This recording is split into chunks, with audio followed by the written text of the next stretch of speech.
رحیم اللہم صلی علی محمد وعلی آل محمد مبارک وسلم۔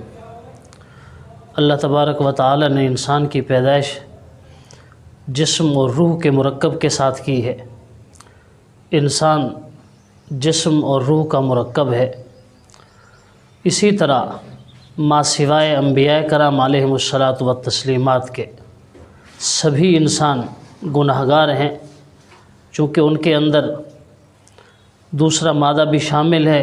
جو انسان معصیت کرتے ہیں، گناہ کرتے ہیں، اللہ تعالیٰ کی نافرمانیاں انسانوں سے ہو جاتی ہیں، شیطان کے ورغلانے کی وجہ سے، شیطان کے زور لگانے سے، محنت کرنے سے انسان وقتی طور پر اللہ کے احکام سے غافل بھی ہو جاتا ہے۔ بعض اوقات انسان اخروی اچھے مقاصد کو بھول کر وقتی اور گناہ والے کام کر لیتا ہے۔ بہرحال یہ چیزیں طے ہیں کہ انسان گناہ کا، انسان خطا کا، انسان بھول چوک کا پتلا ہے۔ انسان سے گناہ ہوتے رہتے ہیں۔ انبیاء کرام علیہم الصلاۃ والتسلیمات ایک واحد طبقہ ہے، واحد گروہ ہے انسانوں میں سے، جو انتہائی عظیم، اعلیٰ اور عرفہ انسان ہیں، جو گناہ کرتے نہیں بلکہ گناہوں کا تصور بھی ان کے ہاں محال ہے۔ پیغمبر کے دل میں، پیغمبر کے ذہن میں، پیغمبر کے دماغ میں گناہ کا خیال تک نہیں آتا۔ ارادتاً یا غیر ارادی طور پر نبیوں سے کوئی گناہ نہیں ہوتا۔ اسی لیے انبیاء کرام معصوم کہلاتے ہیں، اور کائنات کے آخری معصوم انسان جناب محمد الرسول اللہ صلی اللہ علیہ وسلم تھے۔ آپ صلی اللہ علیہ وسلم کے بعد کائنات میں کوئی معصوم نہیں آیا، نہ کوئی صحابی معصوم ہے، نہ کوئی تابعی معصوم ہے، نہ کوئی امام معصوم ہے، نہ کوئی ولی معصوم ہے۔ گناہ ہو جاتے ہیں، یہ الگ چیز ہے کہ اللہ کے جو مقرب بندے ہوتے ہیں، اللہ کے جو خاص بندے ہوتے ہیں، اللہ تعالیٰ انہیں گناہوں پر ٹکنے نہیں دیتے، گناہوں پر جمنے نہیں دیتے۔ اگر بشری تقاضوں کے تحت ان سے گناہ ہو بھی جاتے ہیں تو اللہ تعالیٰ انہیں فوراً توبہ کی توفیق دے دیتے ہیں، اور وہ ایسی پکی سچی توبہ کرتے ہیں کہ جو ان کے سارے گناہوں کو مٹا دیتی ہے۔ اس کے علاوہ عام انسان ظاہر ہے گناہ گار ہے، ہم نیکیاں بھی کرتے ہیں، ہم سے گناہ بھی ہوتے ہیں، ہم توبہ کر لیتے ہیں، گناہ مٹ جاتے ہیں، پھر توبہ ٹوٹتی ہے، گناہ ہوتے ہیں۔ یہ زندگی کا ایک تسلسل ہے نیکی اور گناہ کا، جو تقریباً برابر برابر کے درجے میں چل رہا ہے۔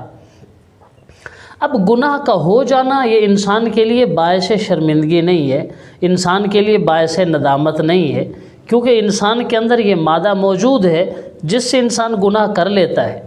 مگر اچھے مومن کی، اچھے مسلمان کی جو علامت ہے وہ یہ کہ انسان اگر گناہ ہو جائے تو فوراً توبہ کر لے۔ انسان گناہ کے بعد اس پر مصر نہ رہے، اس پر اصرار نہ کرے، اس پر ڈٹ نہ جائے۔ یہ ابلیس کی صفت ہے۔ ہمارے سب سے بڑے والد، انسانیت کے والد جناب سیدنا آدم علیہ السلام، جب حضرت آدم علیہ السلام کو اللہ تبارک و تعالی نے آزمائش میں ڈالا اور اس کے پاداش میں انہیں جنت سے بھیجا گیا زمین پر، تو انہوں نے کوئی خواہ مخواہ کا عذر نہیں تراشا، جی میری یہ مجبوری تھی، مجھے سمجھ نہیں آئی، یا میں یوں سمجھا۔ انہوں نے فوراً کہا یا اللہ مجھے معاف کر دے، میں نے اپنے اوپر ظلم کیا، مجھے معاف نہیں کرے گا تو میں نقصان اٹھانے والوں میں سے ہو جاؤں گا۔ تو یہ دراصل انسانیت کے لیے، حضرت آدم علیہ السلام کی اولاد کے لیے یہ شریعت کا پیغام ہے کہ جب غلطی ہو جائے، جب گناہ ہو جائے تو اس پر ڈٹ نہیں جانا، اس پر اصرار نہیں کرنا، بلکہ فوراً توبہ کر لینی ہے۔ حضور صلی اللہ علیہ وسلم نے بھی حدیث میں یہی بات ارشاد فرمائی ہے کہ کل بنی آدم خطاء، سارے انسانوں سے گناہ ہو جاتے ہیں، البتہ خیر الخطائین التوابون، گناہ کرنے والوں میں، غلطی کرنے والوں میں اللہ کو وہ لوگ بڑے پسند ہیں جو فوراً توبہ کر لیتے ہیں، اللہ کو منا لیتے ہیں، استغفار کر لیتے ہیں۔ ہم سبھی انسانوں سے گناہ ہوتے ہیں، تو گناہ کے بعد اللہ تعالیٰ کی بارگاہ میں انسان کو توبہ کر لینی چاہیے، اللہ سے پکا وعدہ کر لینا چاہیے، سچی توبہ کر لینی چاہیے کہ یا اللہ میں اس گناہ کے بعد اور کوئی گناہ نہیں کروں گا، یعنی میں پکا ارادہ کر رہا ہوں کہ اب میں سے توبہ کرتا ہوں، آئندہ کے لیے بھی کوشش کروں گا، نہیں کروں گا۔ اچھا پھر خدا نہ خواستہ گناہ ہو جائے، اللہ کی نافرمانی ہو جائے، اور کسی قسم کی کوئی دین کے معاملے میں کوتاہی ہو جائے تو انسان پھر توبہ کر لے۔ انسان کو شیطان یوں اکساتا ہے، ورغلاتا ہے، شیطان دلوں میں وسوسہ ڈالتا ہے کہ بھی تو نے کل توبہ کی تھی، تو نے گزشتہ ہفتے توبہ کی تھی، تو بار بار توبہ کرتا رہتا ہے، گناہ تو پھر تجھ سے ہو جاتے ہیں کہ تو نے دین کو مذاق سمجھ رکھا ہے۔ الیاذ باللہ، ایسی بات نہیں ہے۔ انسان مرتے دم تک بھی اگر گناہ کرے اور پھر توبہ کرتا رہے، اللہ تعالیٰ اس کو ضرور معاف کر دیتے ہیں۔ حضور صلی اللہ علیہ وسلم سے پوچھا کہ یا رسول اللہ، ہم سے گناہ ہو جاتے ہیں، ہم کتنی بار توبہ کریں؟ اب اللہ کے نبی صلی اللہ علیہ وسلم نے، امام الانبیاء ہیں، سب سے بڑے کائنات کے معصوم انسان ہیں، آپ علیہ السلام فرماتے ہیں بھی میں تو اللہ تعالیٰ سے دن میں 100 بار بھی توبہ کرتا ہوں۔ اب معصوم انسان ہیں، اگلے پچھلے گناہ اللہ نے معاف کرنے کا وعدہ کیا، جن کے نام اعمال میں کوئی چھوٹا سا گناہ بھی نہیں ہے اور نہ ہی ان کے دل میں گناہ کا خیال آ سکتا ہے، وہ معصوم ترین ہستی فرما رہی ہے کہ میں ایک دن میں 100 بار بھی، دوسری بات میں 70 بار توبہ کرتا ہوں۔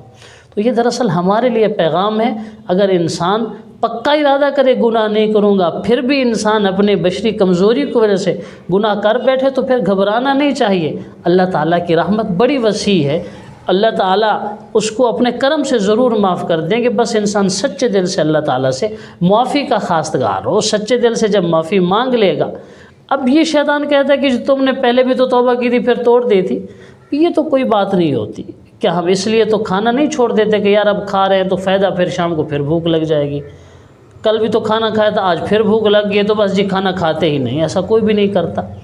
گرمیوں کا موسم ہے، کسی آدمی کو کہیں جی آپ نہا لیں اور وہ یوں کہے کہ جناب فائدہ، تھوڑی دیر کے بعد تو پھر پسینہ آ جائے گا، شام تک تو کپڑے پھر جناب پسینے سے شرابور ہو جائیں گے، شام تک تو پھر سمیل آنا شروع ہو جائے گی جسم سے۔ اس طرح کی بات نہیں ہے۔ تو جب انسان اچھے صاف ستھرے پاکیزہ کپڑے پہن رہا ہے، اس کی ضرورت پوری ہو رہی ہے، پھر جب ضرورت پوری یعنی ضرورت پیش آئے گی، انسان پھر نہا لے گا، چینج کر لے گا۔ تو بالکل یہی معاملہ ہے کہ جب ہم بھوک لگنے پہ کھانا کھاتے ہیں اور پھر جب بھوک لگتی ہے 8-10 گھنٹے بعد، دوسرے دن شام کو اگلے پر ہم پھر کھانا کھا لیتے ہیں، اس وجہ سے نہیں چھوڑتے کہ جی پھر بھوک لگ جائے گی تو کھانے کا فائدہ۔ تو بالکل یہی معاملہ سمجھیے، اگر گناہ ہو جائے گا تو ہم پھر توبہ کر لیں گے۔ اللہ تبارک و تعالیٰ تو اس وقت تک انسان کی توبہ قبول کرتے ہیں ما لم یغرغر، حدیث کے الفاظ ہیں، حضور صلی اللہ علیہ وسلم نے فرمایا کہ جب تک انسان پر موت کے اثرات نمودار نہیں ہوتے، اللہ تعالیٰ اس وقت تک انسان کی توبہ قبول کرتے رہتے ہیں۔ تو انسان سے اگر گناہ ہو جائے تو بہرحال توبہ کر لینی چاہیے۔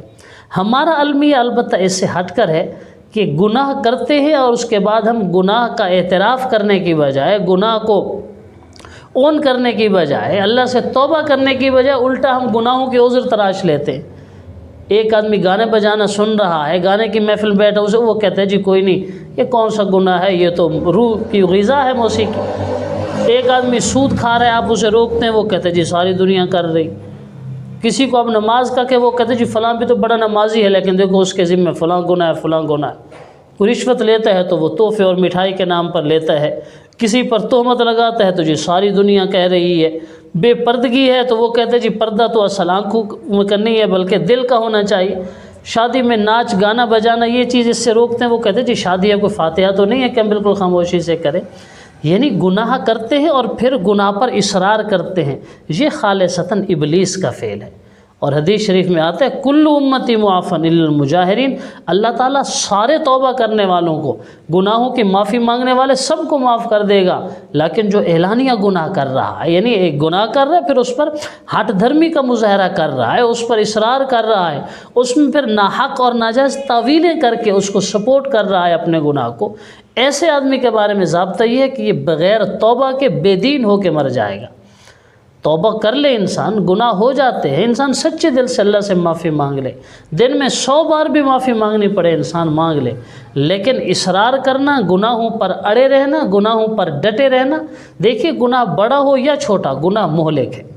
خانوادہ اہل بیت کے ایک بچے کا بڑا مشہور واقعہ ہے۔ ایک بچہ بڑا رو رہا تھا، ایک بزرگ نے پوچھا کہ آپ تو ابھی کم سن ہیں، چھوٹے ہیں، آپ کیوں رو رہے ہیں؟ انہوں نے کہا جی میں نے اپنی ماں کو دیکھا ہے جب وہ لکڑیاں جلاتی ہے تو بڑی لکڑیوں کے ساتھ چھوٹی لکڑیوں کو رکھتی ہے تاکہ بڑی لکڑیوں کے ان کی وجہ سے آگ لگ جائے۔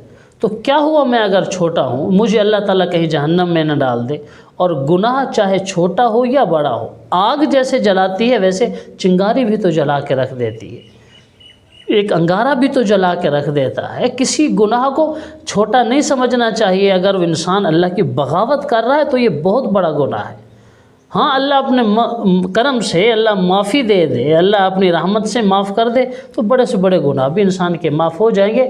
بہرحال آج کا یہی پیغام ہے کہ جب ہم سے گناہ ہو جائے، غلطی ہو جائے، اللہ رسول کی نافرمانی ہو جائے، شریعت کو حکم ٹوٹ جائے تو ہم سچے دل سے اللہ سے توبہ کر لیں۔